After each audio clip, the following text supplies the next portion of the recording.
दोस्तों, कैसे हैं आप लोग। आशा करता हूं कि आप लोग अच्छे होंगे। जैसा कि इस वीडियो में बताने वाले हैं कि दोस्तों, अगर आपका भी एग्जाम 30 अक्टूबर को एमपी पुलिस के लिए है तो आपके लिए क्वेश्चन क्या प्रैक्टिस 12 सेट लेकर आए हैं। दोस्तों 1 से लेकर 11 तक और मतलब 13 का भी प्रैक्टिस सेट हम करवा दिए हैं, 12 छूट गया था।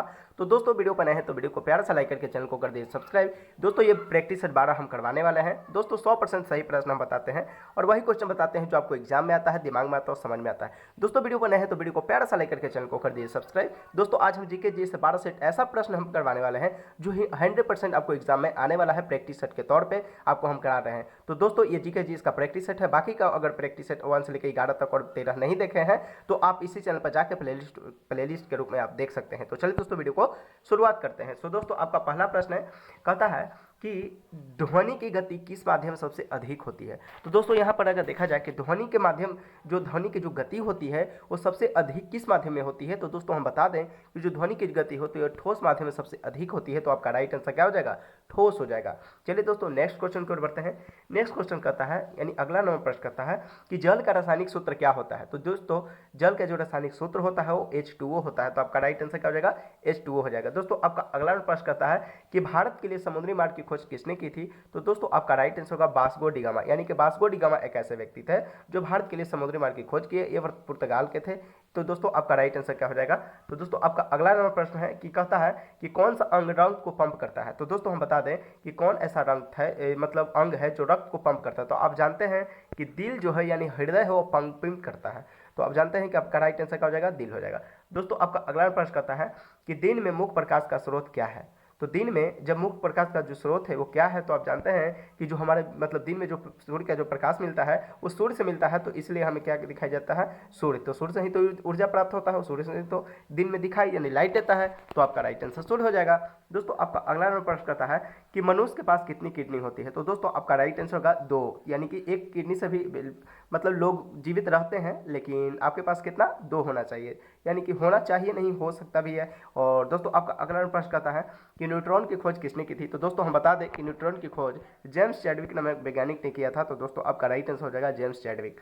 दोस्तों आपका अगला प्रश्न कहता है कि जल का घनत्व अधिकतम कब होता है। तो दोस्तों जल का अधिकतम जो घनत्व होता है वो 4 डिग्री सेल्सियस पर होता है। तो आपका राइट आंसर 4 डिग्री सेल्सियस हो जाएगा। दोस्तों आपका अगला प्रश्न कहता है कि किस ग्रह को सबसे ज्यादा उपग्रह है। तो दोस्तों किस ग्रह का सबसे ज्यादा है, तो बृहस्पति का सबसे ज्यादा उपग्रह है। तो आपका राइट आंसर बृहस्पति हो जाएगा। चलिए दोस्तों अगले प्रश्न को बढ़ते हैं। दोस्तों आपका अगला प्रश्न कहता है कि किस ग्रह को सांझ का तारा या भोर का तारा कहते हैं। तो दोस्तों सांझ का तारा और भोर का तारा जब भी पूछे तो आपका राइट आंसर शुक्र हो जाएगा। दोस्तों इसे इवनिंग स्टार या मॉर्निंग स्टार के भी नाम से जाना जाता है। अगर मतलब अगला क्वेश्चन अगर पूछ दे, यही से रिलेटेड अगर क्वेश्चन पूछ दे, रिलेटेड क्वेश्चन पूछ दे कि दोस्तों पृथ्वी की बहन किसे कहा जाता है। तो दोस्तों पृथ्वी की भी बहन को क्या कहा जाता है, शुक्र ग्रह को कहा जाता है। तो आपका राइट आंसर भी क्या हो जाएगा, शुक्र हो जाएगा। चलिए दोस्तों अगले प्रश्न की ओर बढ़ते हैं। यानी नेक्स्ट नंबर प्रश्न कहता है कि किस ग्रह को पृथ्वी की बहन कहते हैं। देखिए क्वेश्चन अब आ गया ना कि किस ग्रह को क्या कहा जाता है, पृथ्वी की बहन, तो शुक्र को। तो आपका राइट आंसर शुक्र हो जाएगा।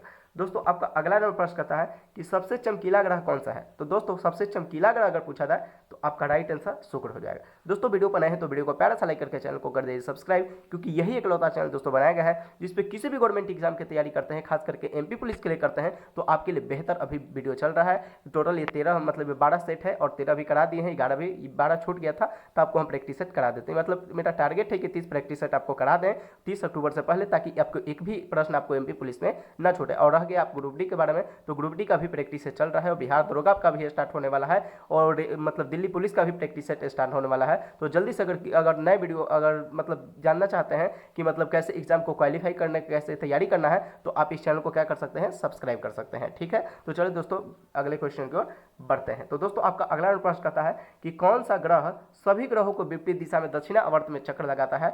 तो शुक्र और बुध लगाता है। तो आपका राइट आंसर शुक्र, यहाँ एगो दिया गया है तो बुध को भी याद रखिएगा। ठीक है, आपका अगला प्रश्न कहता है कि सौर मंडल का सर्वाधिक गर्म ग्रह कौन है। तो देखिए दोस्तों सौर मंडल में टोटल 8 ग्रह होते हैं। कितने होते हैं, 8 ग्रह होते हैं। तो जिसमें से पूछ रहा है कि वैसा कौन ऐसा ग्रह है जो क्या होता है, वो गर्म होता है। तो आपका राइट आंसर शुक्र होता है। दोस्तों आपका अगला प्रश्न है, अगला नंबर प्रश्न कहता है कि लाल दानव क्या है। तो दोस्तों लाल दानव हमेशा तारा होता है। तो आपका राइट आंसर क्या हो जाएगा, तारा हो जाएगा। दोस्तों आपका अगला नंबर प्रश्न कहता है कि किस ग्रह की चट्टानें पानी पर तैरती है? तो दोस्तों बृहस्पति ग्रह की जो चट्टान है वो कहाँ तैरता है? पानी पर तैरता है। तो आपका राइट आंसर बृहस्पति ग्रह की जो चट्टान है वो आपका आंसर हो जाएगा। दोस्तों आपका अगला प्रश्न कहता है कि कौन सा ग्रह सूर्य के चारों ओर पूर्व से पश्चिम की ओर घूमता है? तो दोस्तों कौन है? तो दोस्तों ये शुक्र जो है वो क्या करता है? वो सूर्य के चारों ओर पूर्व से पश्चिम की ओर घूमता है, इसलिए शुक्र पर पश्चिम की ओर क्या होता है? सूर्योदय होता है, और पूर्व की ओर क्या होता है? सूर्यास्त होता है। ठीक है, तो आपका राइट आंसर हो जाएगा। दोस्तों नेक्स्ट क्वेश्चन कहता है कि सूर्य प्रकाश से कौन सा विटामिन प्राप्त होता है? यानी कि सूर्य के जो प्रकाश है उससे कौन सा विटामिन मिलता है? तो हमारे आपका राइट आंसर क्या हो जाएगा? विटामिन डी, यानी कि विटामिन डी मिलता है हमारे शरीर के लिए। विटामिन यानी हड्डी के लिए सबसे ज़्यादा लाभदायक है, मतलब आवश्यक है। तो आपका राइट आंसर क्या हो जाएगा? विटामिन डी मिलता है। चलिए दोस्तों अगले प्रश्न की ओर बढ़ते हैं, यानी कि नेक्स्ट नंबर प्रश्न कहता है कि किस ग्रह पर पृथ्वी के समान ऋतुएं पाई जाती हैं? तो हम बताए हैं कि मतलब पृथ्वी से शुक्र और मंगल का मतलब ऐसा एक कनेक्शन है जो लगभग सब चीज़ थोड़ा थोड़ा मिलता जुलता है। तो दोस्तों हम बता दें मंगल ग्रह का आपका राइट आंसर हो जाएगा। किस ग्रह पर पृथ्वी के समान ऋतु पाई जाती है? तो दोस्तों आपका राइट आंसर मंगल ग्रह पर। कुछ वैज्ञानिकों ने तो ये भी कहा कि मंगल ग्रह पर जीवन संभव है, तो सही बात, जीवन संभव है। दोस्तों आपका अगला नंबर प्रश्न कहता है कि लौह तत्व की कमी से कौन सा रोग होता है? तो दोस्तों हमारे शरीर में जब भी लौह तत्व यानी कि आयरन की कमी हो जाता है तो क्या हो जाता है? एनीमिया नामक रोग हो जाता है। तो आपका राइट आंसर क्या हो जाएगा? एनीमिया हो जाएगा। दोस्तों आपका अगला नंबर प्रश्न कहता है कि मानव शरीर में सबसे बड़ी अस्थि कौन सी है? तो दोस्तों अस्थि का मतलब हड्डी होता है। तो दोस्तों आपका राइट आंसर फीमर हो जाएगा। और दोस्तों पूछ दे कि फीमर कहाँ रहता है? तो दोस्तों आपको याद करना है कि फीमर हमेशा जांघ की हड्डी होती है। तो आपको क्या करना है? इसको भी याद करके चलना है। दोस्तों हम एग्जाम में वही क्वेश्चन हम बताते हैं, यानी इस वीडियो में वही क्वेश्चन बताते हैं, इस चैनल पर वही क्वेश्चन बताते हैं जो आपको एग्जाम में आए, दिमाग में आए और समझ में आए। फालतू का क्वेश्चन आपको नहीं बताते हैं। अब सोचिएगा कि फालतू का क्वेश्चन कैसा होता है? दोस्तों फालतू का वैसा क्वेश्चन होता है जो आपको सिलेबस से हट के क्वेश्चन पूछता है, उसको हम फालतू का क्वेश्चन पूछते हैं, मतलब बोलते हैं। लेकिन आपको यही लग रहा होगा कि फालतू क्वेश्चन कभी नहीं होता, तो सच में फालतू क्वेश्चन नहीं होता है। दोस्तों अगर किसी भी गवर्नमेंट एग्जाम की तैयारी कर रहे हैं तो आपको क्या मतलब डीप में क्वेश्चन जाकर पूछता है या मतलब नॉर्मल पूछता है, तो आपको बस इस चैनल से जुड़ के रहना है, तो समझ में आएगा कि आपको डीप में पूछता है कि कैसे पूछता है। अभी आप प्रैक्टिस शॉट के तौर पर आप क्या कर सकते हैं? आप पढ़ सकते हैं। और अगर आपको कुछ भी डाउट हो तो मेरा चैनल पर आप जाके विजिट कर सकते हैं। किसी भी गवर्नमेंट एग्जाम की आप तैयारी कर सकते हैं और मतलब बिंदास आप तैयारी कर सकते हैं, आपके लिए कोई दिक्कत नहीं है। ठीक है, तो चलिए दोस्तों नेक्स्ट क्वेश्चन को बढ़ते हैं।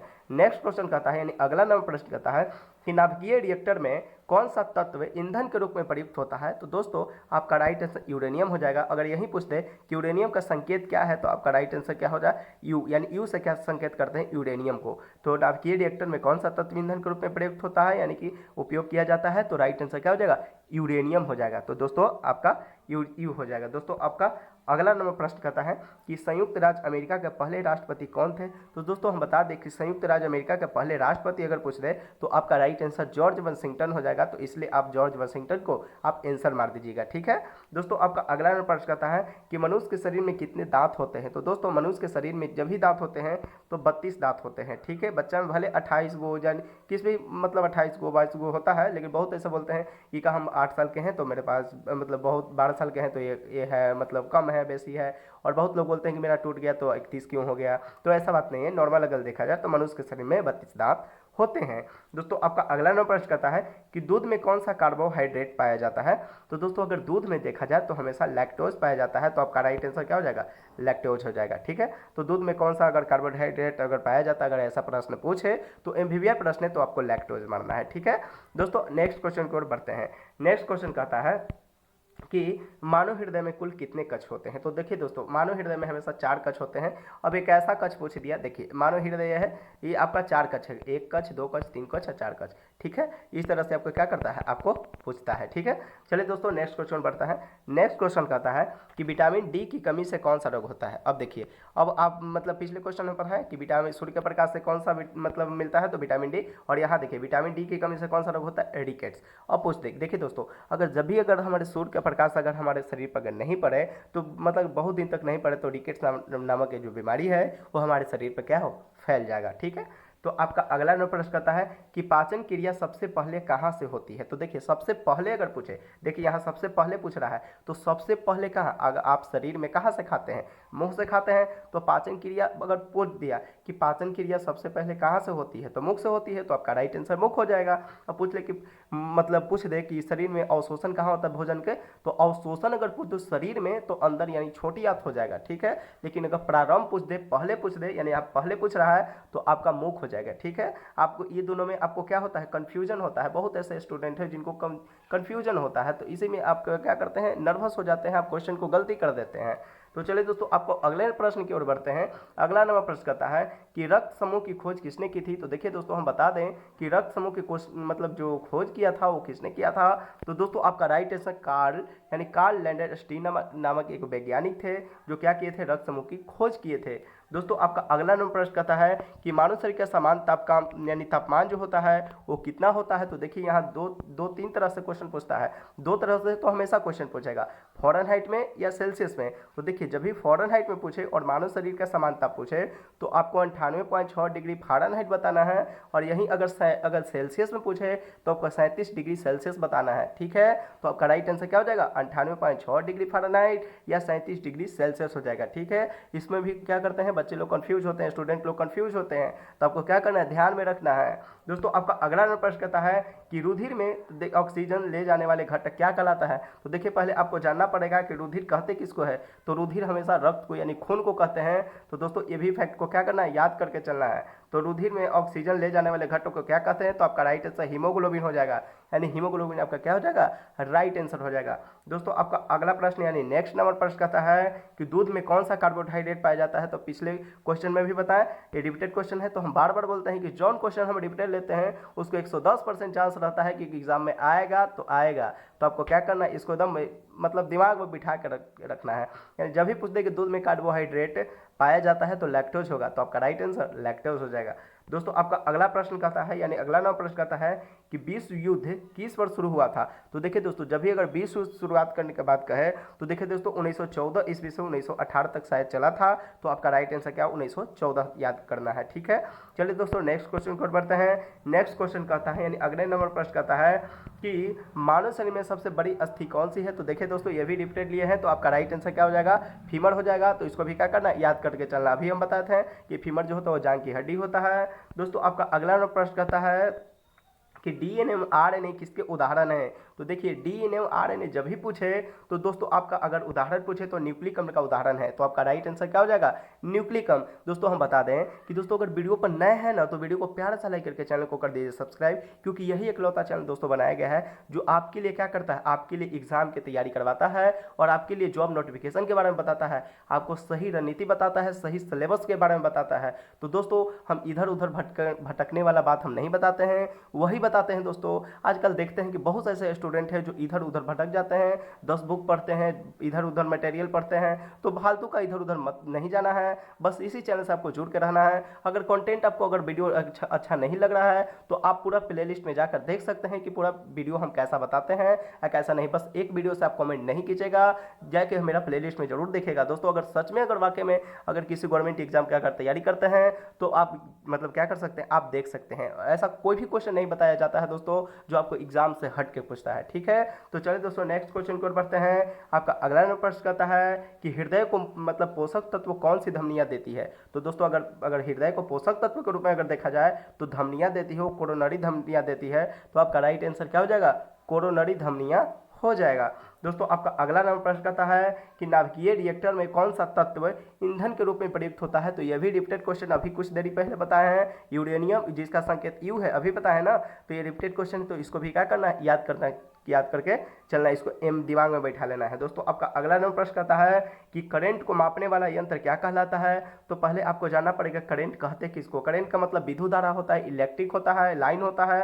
तो दोस्तों जब भी हम लाइन को मापते हैं यानी कि विद्युत धारा को मापते हैं तो मतलब एमीटर में मापते हैं। तो आपका राइट आंसर क्या हो जाएगा, एमीटर हो जाएगा। दोस्तों आपका अगला प्रश्न कहता है कि प्रकाश को तंतुओं में ले जाने वाले तकनीकी क्या कहलाती है। तो दोस्तों जब भी अगर पूछते हैं कि प्रकाश को तंतुओं में ले जाने वाली तकनीकी क्या कहलाती है तो दोस्तों आपका राइट आंसर ऑप्टिकल फाइबर हो जाएगा।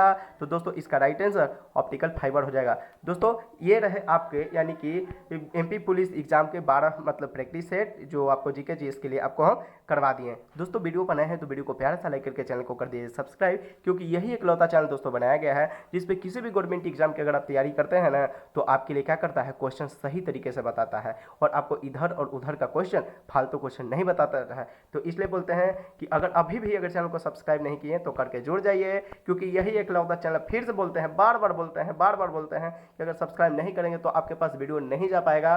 क्योंकि अगर सब्सक्राइब नहीं करोगे, बेल आइकन को प्रेस नहीं करोगे तो आपके पास वीडियो जाएगा कहाँ से। आज मान लीजिए देख लिए और अगले बार से अगर वीडियो अपलोड करेंगे कल से तो कैसे आपके पास जाएगा। इसके लिए आपको बोलते हैं कि सब्सक्राइब करके जुड़ जाना है, ताकि अगर आप मतलब इस चैनल को हिस्सा बन जाना है और आपको क्या करना है, आपको गवर्नमेंट एग्जाम की तैयारी में लग जाना है। दोस्तों अब समय आपके पास बहुत कम है, एमपी पुलिस के लिए बता रहे हैं। अगर आप आरआरबी की अगर भरे हैं, रेलवे ग्रुप डी के लिए भरे हैं तो भी चैनल को सब्सक्राइब कर सकते हैं। उसका भी प्रैक्टिस चालू है, उसको भी आप देख सकते हैं, विजिट कर सकते हैं प्लेलिस्ट ग्रुप में। और दोस्तों हम बता दें कि रेलवे ग्रुप डी की तैयारी चल रहा है और एनटीपीसी के लिए भी मतलब तैयारी होने वाला है और फिर कुछ दिन में मतलब प्रैक्टिस सेट करवाने वाले हैं। और दोस्तों बिहार दरोगा के अगर आप मतलब अगर तैयारी करना चाहते हैं तो बिहार दरोगा का भी आप तैयारी कर सकते हैं। और दिल्ली पुलिस का वैकेंसी आया है उसमें भी आपको प्रैक्टिस सेट करवाने वाले हैं। तो जाइए इस चैनल पर जुड़ के प्लेलिस्ट में आप और हमेशा मतलब अच्छी तरह से वीडियो आप देख सकते हैं। तो चलिए दोस्तों वीडियो लंबा ना करते हुए वीडियो को समाप्त करते हैं। मिलते हैं किसी नेक्स्ट वीडियो में, तब तक के जय हिंद जय भारत।